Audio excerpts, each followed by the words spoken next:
CPIM Malappuram ജില്ലാ committee യോഗത്തിലും പിണറായി വിജയനും എം വി ഗോവിന്ദനും വിമർശനം തന്നെയാണ്. നേതാക്കളുടെ ശൈലി അത് തിരഞ്ഞെടുപ്പിൽ തിരിച്ചടിയായെന്നാണ് വിമർശനം. പിണറായി നടത്തിയ ചില പരാമർശങ്ങൾ നിഷ്പക്ഷ വോട്ടർമാരെ എതിരാക്കി. എം വി ഗോവിന്ദന്റെ വാർത്താ സമ്മേളനങ്ങൾക്കെതിരെയും വിമർശനമുണ്ട്. ശാന്തകുമാർ വെള്ളാലത്ത് വിവരങ്ങളുമായിട്ടുണ്ട്. Shanthakumar, good morning. എല്ലായിടത്തും വിമർശനമാണ്, മലപ്പുറത്തും. Good morning Sethu. വിമർശനം സംസ്ഥാനത്തുടനീളം തുടരുന്നുണ്ട്. എല്ലാ ജില്ലാ കമ്മിറ്റികളിലും ഇത്തരം വിമർശനങ്ങൾ തുടരുന്നു. അതിൽ നിന്ന് വ്യത്യസ്തമായി തന്നെയാണ് ഇപ്പോൾ മലപ്പുറത്തുനിന്ന്. കാരണം മലപ്പുറത്തെ നിലവിലുള്ള ഇടതുപക്ഷത്തിന്റെ സീറ്റുകളെല്ലാം നഷ്ടപ്പെട്ട് യു ഡി എഫിന് മാത്രം സീറ്റുകളുള്ള ഒരു ജില്ലയായി മലപ്പുറം മാറി.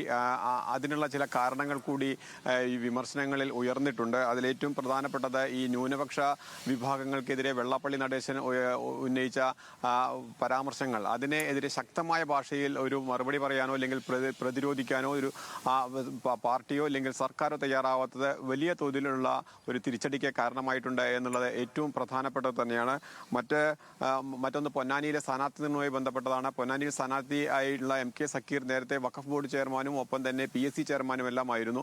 അദ്ദേഹത്തിനെ തന്നെ വീണ്ടും അവരുടെ സ്ഥാനാർത്ഥിയാക്കുന്നതിൽ ജനങ്ങൾക്കിടയിൽ വലിയ ഭിന്നാഭിപ്രായമുണ്ടായിരുന്നു.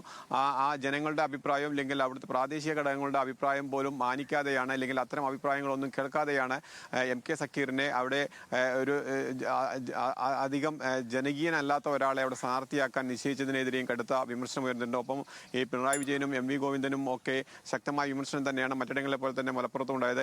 നേതാക്കളുടെ ശൈലിയിൽ വലിയ മാറ്റം ഉണ്ടാകണം. അതായത് ഈ പിണറായി വിജയൻ ചില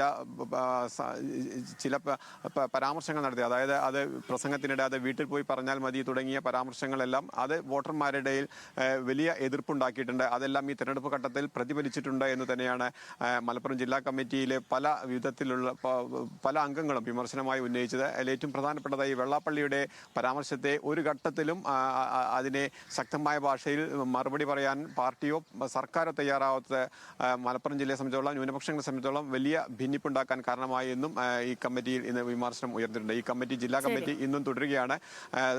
ഇന്നും അത്തരം വിമർശനങ്ങൾക്ക് തന്നെയാണ് സാധ്യത. സേതു.